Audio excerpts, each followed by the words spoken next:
Welcome everyone to yet another module of the course Developing Writing Tutors. What we will do this time is to very briefly address what we call rhetorical modes of writing and communication.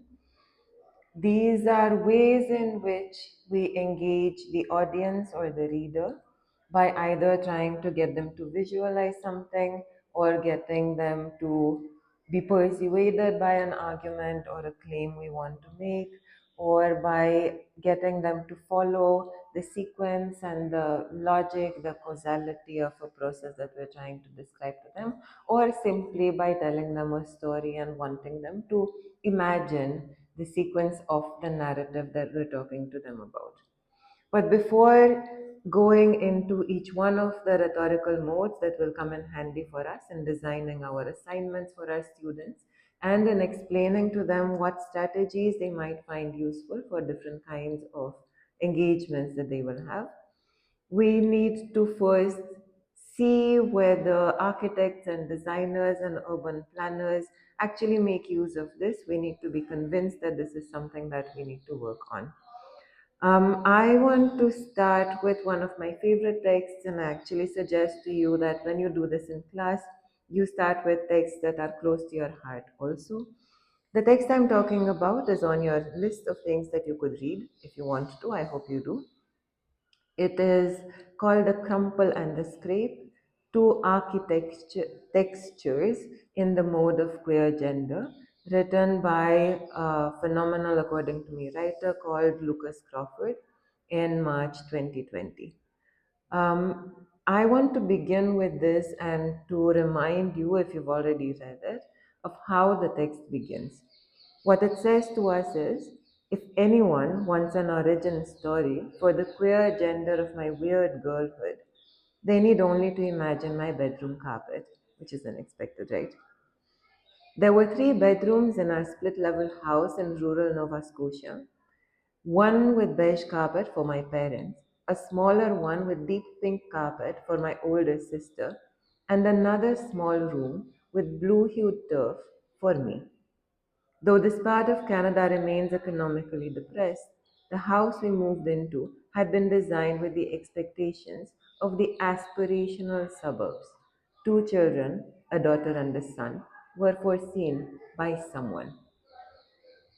I want us to begin with this because I like the piece and I hope that you will read it, but also because in the very beginning of a text, as a way of getting the readers interested, as a way of getting the readers engaged, the writer has decided to use a variety of rhetorical modes. And that is a good way for us to make sense of what these are. The writer has told us if anyone wants an origin story, making reference to what our expectations might be. These are expectations that we tend to have as readers and as consumers of speech, of discourse, when we're dealing with genderqueer stories. We're used to people telling us, oh, once upon a time, when I was born, when I was a child, this happened. If anyone wants a story, is a reference to a specific rhetorical mode of communication, the narrative. But what the writer does is to tell us, you know what, I'm not interested in telling you a story, I will not tell you a story. However, what I will tell you is imagine my bedroom carpet. Completely unexpected, right? And then the writer proceeds to give us not a story but a description of the house that they used to live in. The descriptive rhetorical mode is yet another very useful, very frequently found mode of writing and communication, which our students will need to know how to practice and to practice well. And finally, the last line that I read out to you, the one that was talking about Canada, the socio-economic condition of Canada into which this house was designed, does something else. It moves into a different mode of communication. It is no longer describing, but it's already beginning to introduce an argument. If that kind of writing is not quite your thing, or maybe not what you have in mind for the course that you're teaching this semester, consider this instead. I wandered through Skillberg with my shades on, exactly as I'd done the previous day, only now with Riti's compass.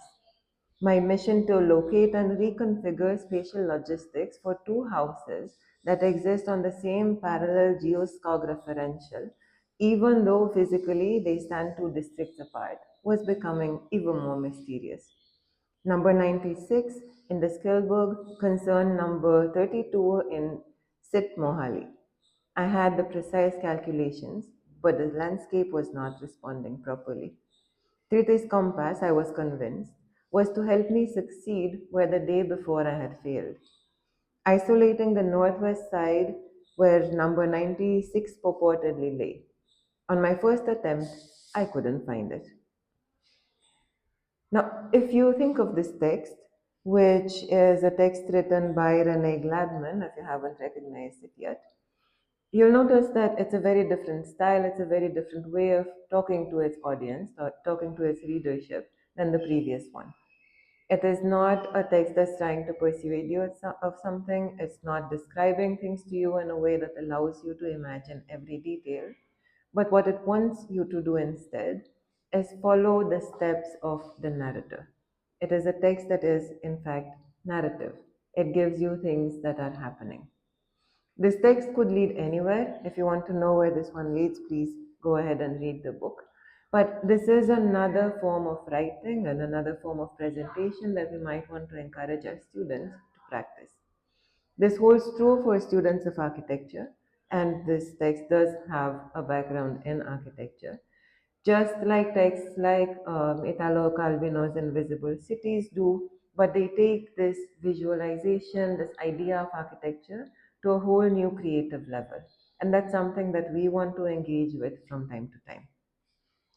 So, when we talk about rhetorical modes of discourse, of communication, we're talking about all the multiple possibilities that words offer us, all the multiple things that we are able to ask our students to do, to play with, to engage with, to communicate with possible clients, but also to think about things that they haven't conceptualized yet. The intention of this module then is to make sure that all of us are familiar with the four main rhetorical modes of discourse, the ones that refer to description, to expository text, to narrative text or narration, and to argumentative and consequently persuasive text, and with all the smaller modes which pertain to these, which we ask the students to use from time to time when they're writing an academic paper and maybe they don't sound convincing enough, or when we need an example or a definition or something along those lines. The module is a very brief one, but it is also very hands-on. We will ask you to look for samples for texts that you yourself might use in class, and we'll expect that by the end of the module, you'll be able to identify these rhetorical modes, see when they are useful and why, and see what you want to ask for the genres and the kinds of texts that you yourselves will prescribe. So, welcome to the module on rhetorical modes of communication. And now let's get into the details.